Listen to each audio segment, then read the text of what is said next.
आज हम पढ़ने वाले हैं कूलॉम के नियम की स्थापना, यानी कि गॉस प्रमेय की सहायता से हम कूलॉम के नियम का व्यंजक व्युत्पन्न करेंगे और कूलॉम के नियम को सिद्ध भी करेंगे गॉस प्रमेय की सहायता से। तो चलिए सबसे पहले हम मानते हैं। तो सबसे पहले हम क्या करते हैं कि मान लेते हैं निर्वात में एक आवेश उपस्थित है। कौन सा आवेश? Q आवेश उपस्थित है बिंदु O पर, और R त्रिज्या लेकर, स्मॉल r त्रिज्या लेकर हम एक गोला खींचते हैं। यह गोला एक गॉसीय पृष्ठ की भांति व्यवहार करेगा और इस गोले पर पृष्ठ पर एक बिंदु P स्थित है जिस पर एक समान विद्युत क्षेत्र है। इस गोले पर यह एक समान विद्युत क्षेत्र है और हम क्षेत्रफल अवयव ds लेते हैं। ds क्यों? क्योंकि ds एक छोटा सा क्या क्षेत्रफल अवयव है और हम इससे गुजरने वाला विद्युत फ्लक्स ज्ञात करेंगे। पहले हम इसके कारण ज्ञात करेंगे, फिर संपूर्ण के कारण ज्ञात करेंगे। तो यहाँ पर विद्युत क्षेत्र और जो ds क्षेत्रफल अवयव है, इसकी दिशा त्रिज्यीय बाहर की ओर होगी। तो यहाँ पर जो क्षेत्रफल अवयव की दिशा है और विद्युत क्षेत्र की दिशा है वह एक ही दिशा में होगी। जैसे इसी बगल क्या है, एक क्षेत्रफल अवयव है और इसी बगल क्या है, विद्युत क्षेत्र है, एक समान विद्युत क्षेत्र है। तो यहाँ पर जो कोण बनेगा ये वाला कोण इधर बनेगा, ये 0 होगा।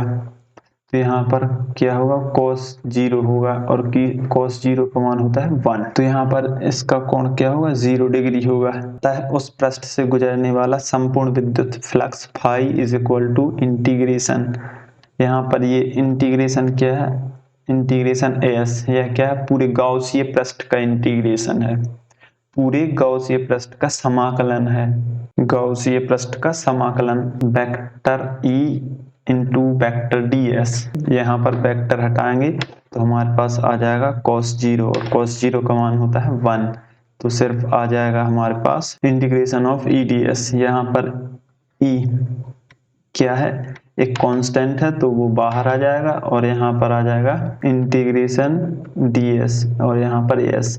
अब यह गोले का संपूर्ण पृष्ठ है तो गोले का संपूर्ण पृष्ठ क्या होता है, 4 पाई r स्क्वायर। तो हम यहाँ पर ये मान रख देंगे और इसको हम दे देंगे समीकरण नंबर 1। लेकिन यही हम यदि गॉस प्रमेय की सहायता से देखें तो गुजरने वाला संपूर्ण विद्युत फ्लक्स हो जाएगा Q/ε। तो समीकरण 1 एवं 2 को हम आमने सामने रखें, क्योंकि समीकरण 1 और 2 बराबर हैं, इसलिए E 4 pi r square is equal to Q/ε।